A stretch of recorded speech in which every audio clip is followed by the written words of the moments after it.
আসসালামু আলাইকুম শিক্ষার্থীরা, আশা করি তোমরা সকলে অনেক ভালো আছো। আজকে আমরা সপ্তম শ্রেণীর গণিত বইয়ের অনুশীলনী 2.1-এর 3 নাম্বার অঙ্কটা করব। দেখো 3 নাম্বার অঙ্কে কি আছে প্রশ্নে, যে শূন্যস্থান পূরণ করো। এই যে শূন্যস্থানটা, এই শূন্যস্থানের মানটা নির্ণয় করতে হবে আর কি। দেখো এখানে কি আছে, 11:25 সমানুপাত ফাঁকা ঘর বা শূন্যস্থান অনুপাত 50। এই ফাঁকা ঘর বা এই শূন্যস্থানটা আমাকে পূরণ করতে হবে বা নির্ণয় করতে হবে। তাহলে চলো আমরা এটা সমাধান করি।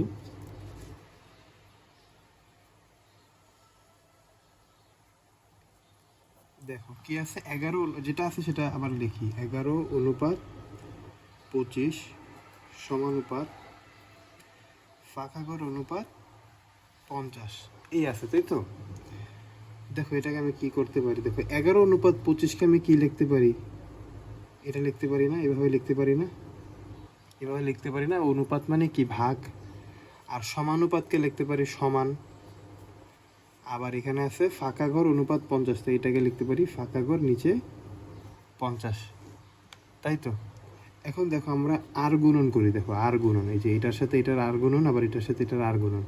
তাহলে আর গুণন যদি করি, তাহলে 25-এর সাথে ফাঁকা ঘর গুণ করি, তাহলে 25 গুণ ফাঁকা ঘর, আর 11-র সাথে 50 গুণ হবে, তাহলে 50 গুণ 11 লিখলাম এটা।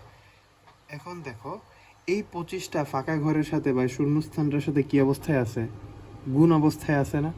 এখন এইটাকে যদি আমি পক্ষান্তর করে এই বাম দিক থেকে ডান দিকে নিয়ে যেতে, তাহলে কী হয়ে যাবে, ভাগ হবে।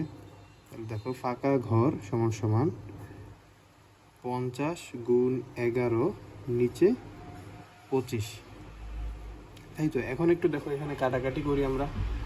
দেখো 50কে আমি 25 দ্বারা কাটতে পারি না, তাহলে 50কে যদি 25 দ্বারা ভাগ করি তাহলে হবে কত, 2। আর 2 আর 11 গুণ করলে কত হবে, 22। সুতরাং ফাঁকা ঘর সমান সমান 22। তাহলে আমার এই মোট অনুপাত মানে এই নির্ণয় অনুপাতটা কীভাবে কেমন হবে, ফাঁকা ঘরের 22-এর মানে ফাঁকা ঘরের মানটা বসাই দিয়ে আমরা লিখে ফেলি। দেখো তাহলে সুতরাং 11:25 সমানুপাত ফাঁকা ঘর ছিল না, ফাঁকা ঘরে লিখবো 22, এখন 22:50। আশা করি এটা তোমরা সবাই বুঝতে পারছো। এটা আমাদের ক নাম্বার সমাধান ছিল, এটা আমাদের অ্যান্সার, কয়ের অ্যান্সার। এরপরে দেখো আমরা খ নাম্বার সমাধান করব, খ নাম্বার অঙ্কটা সমাধান করব। খ নাম্বারে কি আছে দেখো, 7 অনুপাত ফাঁকা ঘর সমানুপাত 8:64, এটার সমাধান করবো। তাহলে চলো এটার সমাধান করি।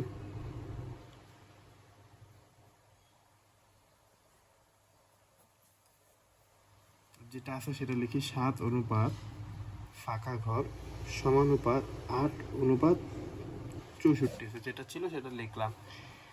এরপরে দেখো, এরপরে আমরা কি করব, 7 অনুপাত ফাঁকা ঘর এটাকে লিখতে পারি না, এভাবে লিখতে পারি না, সরি এখানে অনুপাত চিহ্ন হবে। তাহলে এই অনুপাতের বদলে আমি লিখতে পারি সমান, তারপর এটাকে লিখতে পারি 8, উপর নিচে লিখতে পারি 64। আগের অঙ্ক তো আমরা তাই কিন্তু করছিলাম। এখন আমরা এখানে আর গুণন করে দিই, মানে এই 7-এর সাথে 64 গুণ হবে, 8-এর সাথে ফাঁকা ঘর গুণ হবে। তাহলে 8 গুণ ফাঁকা ঘর সমান সমান 64 গুণ 7, তাই না? তারপর দেখো এই 8 এখানে কি গুণ অবস্থায় আছে না, ওই পাশে গেলে এটা কী হয়ে যাবে, পক্ষান্তর, ওই পাশে গেলে কি ভাগ হয়ে যাবে। তাহলে 64 গুণ 7 নিচে 8, তাই তো? একটু খেয়াল করে, এখানে কিন্তু কাটাকাটি করা যায়। 64কে যদি আমি 8 দ্বারা ভাগ করি তাহলে কত হবে, 8 হবে না, 8। সুতরাং ফাঁকা ঘর সমান সমান, দেখো এই 7 আর 8, 7 আর 8 যদি আমি গুণ করি তাহলে 7 8-এ কত, 56 হইল। এখন আমি একবারে সমাধানটা লিখি, দেখো তাহলে 7 অনুপাত ফাঁকা ঘর ছিল, ফাঁকা ঘরে আমি লিখবো এখন 56 সমানুপাত কি ছিল, 8:64।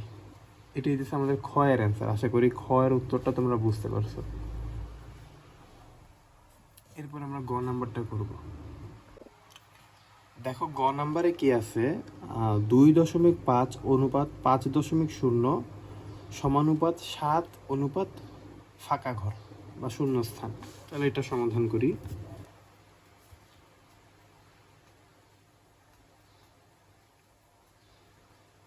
দেখো কি আছে, 2.5 অনুপাত 5.0 সমানুপাত 7 অনুপাত ফাঁকা ঘর।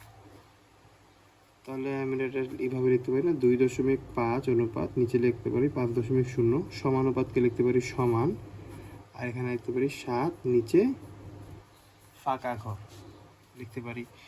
এখন আগের অঙ্কগুলোর মতোই আর গুণন করে দিই। তাহলে 2.5-এর সাথে ফাঁকা ঘর গুণ হবে, আর 5-এর সাথে 5.0-এর সাথে 7 গুণ হবে। 2.5 গুণ ফাঁকা ঘর 5.0 গুণ 7। এখন খেয়াল করে 2.5 এখানে কি অবস্থায় আছে, গুণ অবস্থায় আছে। তাহলে আমরা ওটা ওই পাশে নিয়ে যাই, ভাগ করে ওই পাশে নিয়ে যাই। তাহলে ফাঁকা ঘর সমান সমান 5.0 গুণ 7 নিচে 2.5। এখন খেয়াল করো নিচে কিন্তু দশমিক আছে, উপরেও দশমিক আছে। তা 5.0 মানে এটাকে আমরা 5ই ধরতে পারি, কিন্তু নিচে একটা দেখো 2.5 আছে, এটা কিন্তু আমাদের একটা ঝামেলা করতেছে। এটাকে দেখো আমরা কি করতে পারি, 2.5-এর সাথে 10 গুণ করে দিই নিচে, আর উপরেও যেহেতু নিচে 10 গুণ করছি এক্সট্রা, তাহলে উপরেও আমি 10 গুণ করব। 10 গুণ 5 গুণ 7, কারণ এই 10 আর 10 কাটাকাটি গিয়ে আবার আগের অবস্থায় ফিরে আসে, মানে আমার এই সমীকরণটা আগের অবস্থায় ফিরে আসে। এখানে দেখো এখন আমি কি লিখতে পারি, 5 আর 10 গুণ করলে কত হবে, 50, বা আমরা গুণ নাও করতে পারি। এভাবে দেখো এই 5×10 লিখলাম, আর গুণ 7 থাকলো। আর এখানে দেখো 2.5-এর সাথে আমি 10 গুণ করলে হবে 25। জাস্ট এই দশমিকটা সরায় দেওয়ার জন্য আমি গুণ 10 করছিলাম। হ্যাঁ, এখন 25 হলো। এখানে খেয়াল করো যে 50কে যদি এখন 25 দ্বারা ভাগ করি তাহলে হবে কত, 2, আর 7-এর সাথে 2 গুণ করলে 7 দুগুণে 14 হবে। সুতরাং ফাঁকা ঘর সমান সমান 7 দুগুণে 14। ফাঁকা ঘরের সমাধানটা তোমরা বুঝতে পারছো। এখন এটা আমি মানে ফাঁকা ঘর কীভাবে 14 হলো এটা তোমরা আসলে আশা করি বুঝতে পারছো। এখন দেখো আমরা সমাধানটা করি যে কি, 2.5 অনুপাত 5.0 সমানুপাত 7 অনুপাত এই ফাঁকা ঘর ছিল, ফাঁকা ঘর এখন বসবে 14। আশা করি তোমরা এটার সমাধানটা বুঝতে পারছো। এরপর আমরা ঘ নাম্বার অঙ্কটা করব।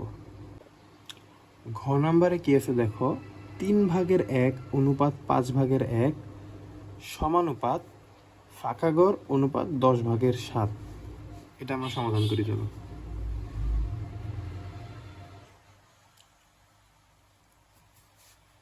দেখো, তাহলে আমরা লিখতে পারি না, এই যেটা আছে সেটাকে লিখে নিই আগে।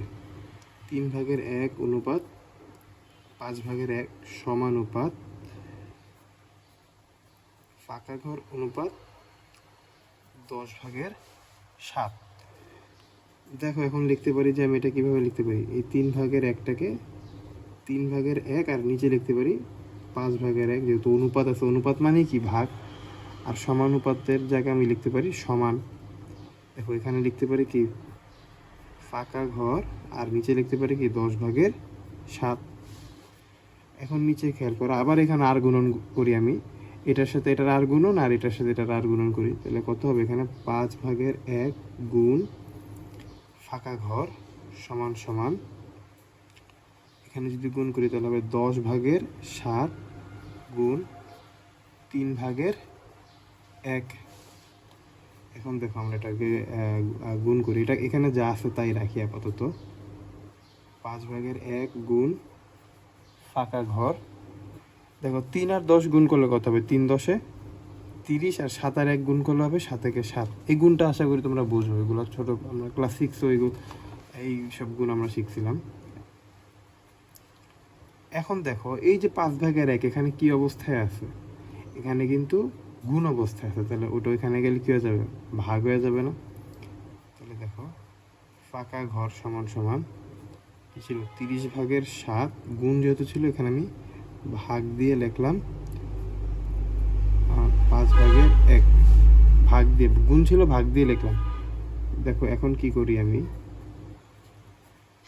30/7 এই ভাগটাকে আমি গুণ লিখবো।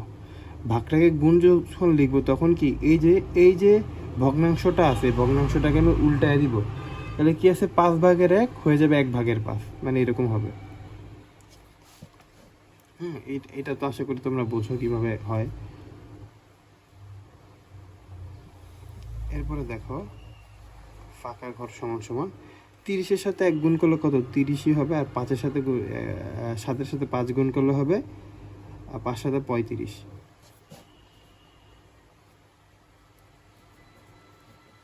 দেখো 35কে যদি আমরা 5 দ্বারা ভাগ করি তাহলে হবে 7, 30কে যদি 5 দ্বারা ভাগ করি তাহলে হবে 6, তাহলে হইলো কত, 6/7। তাহলে আমার ফাঁকা ঘরের মান বেরোলো 6/7। এখন সুতরাং আমি লিখতে পারি না যে 3/1 অনুপাত 5/1 সমানুপাত, তারপর কি আছে সমানুপাত, এরপর আছে ফাঁকা ঘর অনুপাত 10/7 ছিল। এখন ফাঁকা ঘরে আমি মানটা বসাই দিই, কত হবে 6/7। এটা হচ্ছে আমাদের এই ঘ নাম্বারের সমাধান। এরপরে যে ও নাম্বার অঙ্কটা আছে, এই ও নাম্বার অঙ্কটা আমি করব না, এই অঙ্কটা তোমাদের বাড়ির কাজ, তোমরা তোমাদের মতো করবা।